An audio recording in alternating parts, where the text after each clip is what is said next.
21 कौमी काउंसिल बराए फ़रोग़ उर्दू ज़बान न्यू दिल्ली NCPUL 2020 और 21 का क्लास पूरा होने के बाद हम 2021 और 22 का क्लास 3/4/2021 से स्टार्ट करते हैं। और हम कौमी काउंसिल बराए फ़रोग़ उर्दू ज़बान में डिप्लोमा कोर्स जो है सबसे पहले भाग हिंदी से शुरू करते हैं, सफ़ा नंबर 1 और 2 से। अभ्यास पाठ नंबर 1, अभ्यास पाठ नंबर 1 यानी कि नीचे वर्णों को 2 बार दिया गया है, एक बार सही लिखित रूप में और एक बार मुत्तरिद सुलेखन रूप में। एक बार तीर द्वारा बताई गई दिशा के अनुसार पेंसिल से बिंदुओं को जोड़ते हुए वर्णों शब्दों को हम लिखते हैं। फिर दी गई जगह पर वर्ण शब्द लिखते आपके समय वर्णों को बोल कर पढ़ भी सकते हैं। जैसा कि हमने बच्चों को पढ़ाना शुरू किया और सबसे पहले हमें अलिफ से लेकर या तक समझाना और पढ़ाना और बताना है। अलिफ में ज़बर आ, इसी तरीके से यह है अलिफ। अलिफ को हमने तीर द्वारा दिशा देकर बताया, अलिफ, ये भी अलिफ, ये भी अलिफ। ये सिर्फ लिखने का दिशा और तरीका बताया, लेकिन बच्चों को प्रैक्टिस कराना है कि अलिफ किस तरीके से लिखा जाता है, वो इस तरीके से अलिफ को लिखा जाए। साधारण तौर पर हमने अलिफ लिखकर बताया कि ये तीर द्वारा बताया, और ये साधारण तौर पर अलिफ लिखा कि अलिफ इस तरीके से लिख करके बताई जाए और बच्चे सब प्रैक्टिस इसकी करें।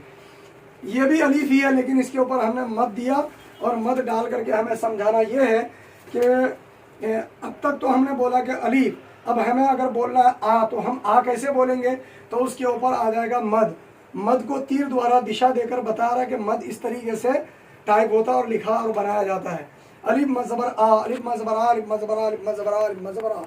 तो लेसन नंबर 1 में सिर्फ और सिर्फ हम अलिफ को और रा को और जा को यानी मुत्तरिद अल्फाज को हम समझा रहे हैं। तो ये है अलिफ मज़बर आ, अलिफ मज़बर आ, अलिफ मज़बर आ।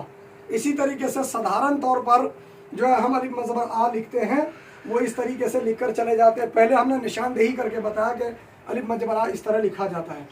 उसके बाद फिर हम लिखते हैं रा को।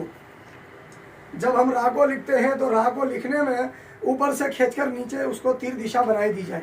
तो ऊपर से तीर दिशा इस तरह बनाई जाती है और नीचे से इसको इस तरह तीर दिशा बनाई जाती है। इसका सारा शक्ल सूरत इस तरीके से अली जो है रा रा रा रा इस तरीके से लिखा जाए।